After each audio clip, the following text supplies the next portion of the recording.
नमस्कार, मैं मेघा हिंदुस्तानी स्वागत करती हूँ आपका माटी के लाल में। क्या बिहार में एकनाथ शिंदे वाला हाल करने की साजिश भारतीय जनता पार्टी नीतीश कुमार के साथ कर रही है? यानी मुख्यमंत्री का चेहरा तो रहेंगे नीतीश कुमार, लेकिन मुख्यमंत्री नहीं बनाए जाएंगे। नीतीश कुमार के लिए ये बात पचाना शायद बहुत मुश्किल हो, क्योंकि अब तक तो बिहार के इतिहास में यही होते आया है कि मुख्यमंत्री का चेहरा ना होते हुए भी मुख्यमंत्री बन जाते हैं नीतीश बाबू। और इस बार मुख्यमंत्री का चेहरा होते हुए भी मुख्यमंत्री नहीं बन पाएंगे। यानी महाराष्ट्र में एकनाथ शिंदे जैसा हाल बिहार में होने वाला है नीतीश कुमार का। आपको बता दूं कि नीतीश कुमार ने अब इसका तोड़ भी निकाल लिया है। तो तमाम सवाल, तमाम पहलुओं पर आज चर्चा करेंगे। तो सबसे पहले चैनल पर नए हैं, चैनल को सब्सक्राइब कर लीजिए। चलिए वीडियो की शुरुआत में आपको ताजा खबर से करना चाहूंगी। खबर देखिए, जनसत्ता की लिखा है, महाराष्ट्र जैसा बिहार में भी होगा। 2025 में क्या नीतीश कुमार को सीएम नहीं बनाएगी बीजेपी?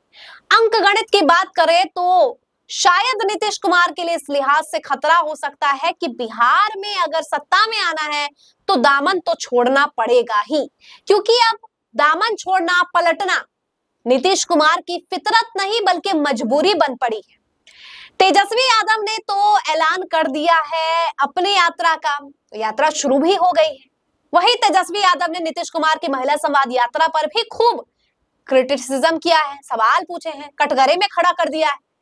बच्चों ने नॉर्मलाइजेशन को लेकर छात्रों का जो प्रदर्शन हुआ, खान सर की गिरफ्तारी हुई, नीतीश बाबू चुप रहे। यानी छात्रों के मुद्दे, छात्रों के विरोध को भी नीतीश कुमार के खिलाफ तेजस्वी यादव ने बखूबी इस्तेमाल किया। लेकिन नीतीश कुमार के लिए छात्रों का मुद्दा इतना बड़ा मुद्दा हो कैसे गया, या अब क्या नीतीश कुमार भाजपा पे ये पूरा मुद्दा डालकर, अभी ये भी खबर निकल कर आ रही है कि छात्रों के लिए नई पॉलिसीज लाई जा रही है, बम्पर वैकेंसियां निकाली जा रही, तो क्या जेडीयू वैकेंसी निकालकर अपना पल्ला झाड़ लेगी और ये नॉर्मलाइजेशन की प्रक्रिया वाला मुद्दा केंद्र सरकार के कंधों पर डाल देगी? ये कुछ ऐसे ऐसे बिंदु है जो अभी कोई मीडिया चर्चा नहीं करेगा, लेकिन इन बिंदुओं पर चर्चा करना जरूरी है, क्योंकि उत्तर प्रदेश में यूपीपीएससी को लेकर ये बात हुई थी और अब बिहार में बीपीएससी को लेकर ये मुद्दा हो रहा है। तो नीतीश पर छात्रों का बहुत ज्यादा दबाव है। छात्रों के दबाव से बचने के लिए वैकेंसियां तो निकाल दी, लेकिन अब नॉर्मलाइजेशन की प्रक्रिया से अपने आप को दूर करने के लिए शायद केंद्र पर ठीकरा फोड़ दिया जाए। ये इसका पहला पहलू है। दूसरी पहलू की अगर मैं बात करूं तो सुनने में तो आ रहा है कि ललन सिंह, वो ललन सिंह जो जेडीयू के इतने कद्दावर नेता माने जाते हैं, हालांकि जब उनको पोजीशन से हटाया गया, स्वैप किया गया, तब ललन सिंह के कद को तो कोई ठेस नहीं पहुंचा, लेकिन शायद ललन सिंह को ठेस पहुंच गया, क्योंकि वो कह रहे हैं कि मुसलमान कभी जेडीयू को वोट नहीं देते और पहुंच गए हैं 10 साबरमती रिपोर्ट देखने। इसके मायने क्या है कि मोदी जी के साथ ललन सिंह, तस्वीरें वायरल है कि प्रधानमंत्री मोदी के साथ ललन सिंह द साबरमती रिपोर्ट का जायजा लेने पहुंच गए हैं कि भैया मूवी में क्या दिखाया गया, और दूसरी तरफ बयानबाजी भी शुरू है, खत्म होने का नाम नहीं ले रहे कि मुसलमान जेडीयू को वोट नहीं देते।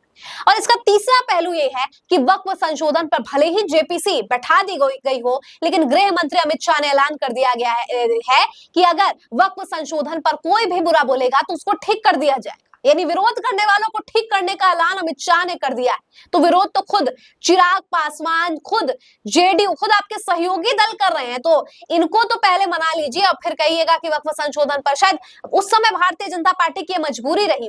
और अब अमित शाह इतने तीखे बोल इसलिए बोल रहे हैं क्योंकि अब उन्होंने बिहार में भी ये ब्रह्मास्त्र तोड़ने का जो है तरकीब निकाल ली है, या यूं कहूं कि ऐसा चक्रव्यूह से घेर लिया नीतीश कुमार को कि अब नीतीश कुमार को बदलना, पाला बदलना पड़ना ही पड़ेगा। ललन सिंह की बात हो गई, या खुद जेडीयू में इतने बड़े बड़े गद्दावर नेता पार्टी छोड़ छोड़ कर कह रहे हैं कि नीतीश कुमार पर दबाव है, नीतीश कुमार जो है बहक गए हैं, नीतीश कुमार तो अच्छे हैं लेकिन वो अब भारतीय जनता पार्टी के राह पर चल पड़े। तो ऐसे में नीतीश पर एक और दबाव भी पड़ गया। सवाल नीतीश कुमार के लिए है कि अंक गणित के लिहाज से अगर एकनाथ शिंदे का जैसा हाल महाराष्ट्र में हुआ है, नीतीश कुमार का अगर बिहार में ऐसा हाल हो गया तो मुख्यमंत्री पद से तो नीतीश कुमार हाथ धो बैठेंगे।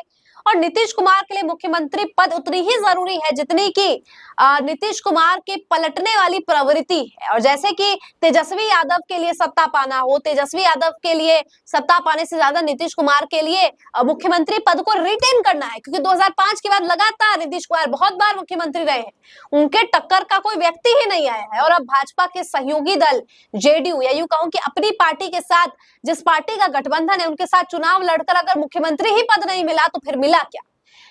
और अगर ऐसा होता है दोस्तों तो नीतीश कुमार जो है खेला केंद्र में भी कर सकते हैं, और केंद्र में खेला बैसाखी वाली चीज अगर हट जाएगी तब नीतीश कुमार अब जो है अपने मुख्यमंत्री पद की दावेदारी पेश कर सकते हैं। लेकिन ये बहुत कॉम्प्लिकेटेड है सब कुछ, क्योंकि सब कुछ अंक गणित पर चलता है। महाराष्ट्र में चुनाव जीतने के बाद अब भारतीय जनता पार्टी को विधानसभा में जो है बंपर फायदा पहुंचा है। लोकसभा की भी पूरी रणनीति तैयार कर ली है, कहां से कितनी सीटें रिटेन करनी है, कितने सीटों का नुकसान है, और ये सारी चीजें दाव चल रही है।